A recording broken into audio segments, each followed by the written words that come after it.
A new poll shows a tightening Senate race in the key battleground state of Pennsylvania. In the latest survey from Emerson College, 48% of likely voters say they support Democratic Lieutenant Governor John Fetterman, while 44% support Dr. Mehmet Oz. That is just outside the poll's 3-point margin of error, and much different from many of the polls we've seen with Fetterman, sometimes with a double-digit lead. In the state's governor's race, Democrat Josh Shapiro holds a 3-point lead in this poll over Republican Doug Mastriano. Mastriano, a 2020 election denier, was at the United States Capitol on January 6th.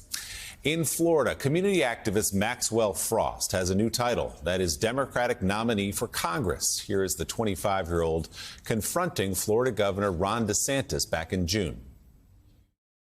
Governor DeSantis, we're losing 100 people a day due to gun violence. So I think that you're going to have Governor, we need you to take action on gun violence. Nobody wants to hear from you. We need to take action. Floridians are dying. Floridians are dying. Governor, Floridians are dying. We need help. Governor DeSantis, we need help. We need action on gun violence. Governor, please, we need your help. We're dying. Kids are dying. Governor, we need your help. Governor, we need your help, Governor. Kids are dying.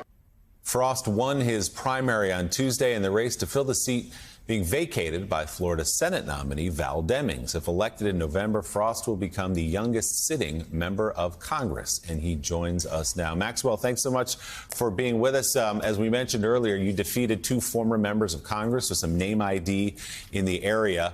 How did you do it? It has to do with our message, and thanks for having us on. It's really a message around hope and love of our community, because when you love somebody, you want them to have health care. You want them to live free of the fear of gun violence. You want them to have affordable housing. And that message and that agenda is really what brought us to a victory here. And it's that message despite our governor. You saw that video, and you saw how the governor treats people who disagree with him. And I think people saw a sense of hope in our campaign, despite what our governor is doing to this state. Maxwell, I'm curious what you think about President Biden's announcement yesterday. $10,000 of student debt relief, $20,000 for those with Pell Grants. Some people in the Democratic Party, many progressives, had wanted much more than that. What do you think? I think it's a great step forward. And this is a great opportunity for more people to come into the movement of canceling and ending student debt. And I've said it many times, and I'll say it again. We're in this problem not because our generation has lived beyond our means, but because we've been denied the means to live. I am for the full cancellation of student debt, but this is a great step forward. It's going to help many, many families, many people across the country. And the other thing we have to recognize, too, is this isn't just an issue that impacts young folks. I know we hear the word college and we think about young people, but there are folks, older folks, people all across the spectrum who will benefit from this. So this is a racial justice issue. This is an economic issue, and it's just the right thing to do. Maxwell, you have a very ambitious criminal justice platform, which includes abolishing the death penalty and also demilitarizing the police. How specifically would you go about demilitarizing the police? That's a great question. I think it has to do with really working with folks in Congress, working with municipal governments and countywide governments at ensuring that we do demilitarize the police and move to a place where we don't see those type of weapons and we don't see that type of those type of supplies out on the streets, whether it be police or whether it be citizens as well. And I'm looking forward to working with folks here locally at building a criminal justice system that really works for everybody. And that's really what the campaign has been about as well. Maxwell, how much did you raise on your campaign, and how much did you spend on your campaign? And what kind of a job do you have that you could take leave from work to campaign?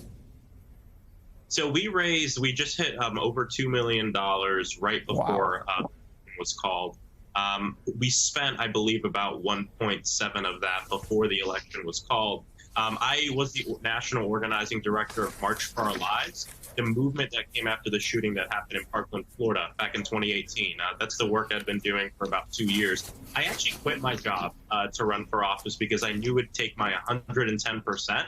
I'm not a wealthy guy, so I had to figure out a flexible way to make money to pay my bills. And so I started Uber driving from about 10 p.m. to 1 a.m., 2 a.m. every night after campaigning, because it was the only job that would give me the flexibility to campaign, but to also pay my bills.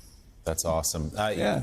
I'm curious, Maxwell, there's so much cynicism around politics, particularly from young people your age and younger who've looked at the process, who've looked at Washington and say, man, they just don't get anything done there. They don't understand the problems that affect us and change our lives. So why did you decide to jump into politics?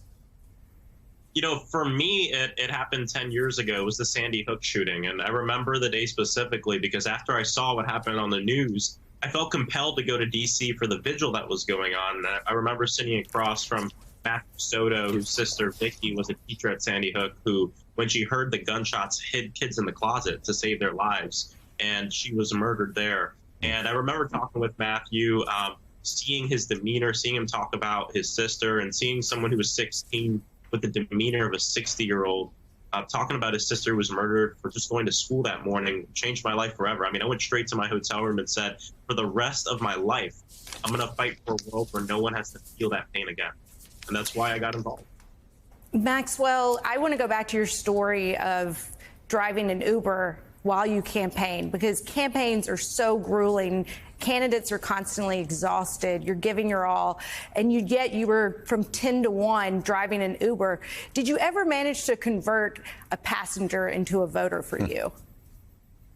Yes, multiple times. I wasn't always soliciting, but, you know, sometimes you're having conversations with folks and you start talking about things, and you know, there's no easy way to slip out. I'm a candidate for U.S. Congress, but, you know, I have relationships now with some of those riders who are people who live in the district. And, hey, who knows? Even though, you know, if I have the honor of winning this general, I'll be making a salary as a member of Congress. Sometimes I might flip on that app when I'm here in the district and give some rides talk with some constituents.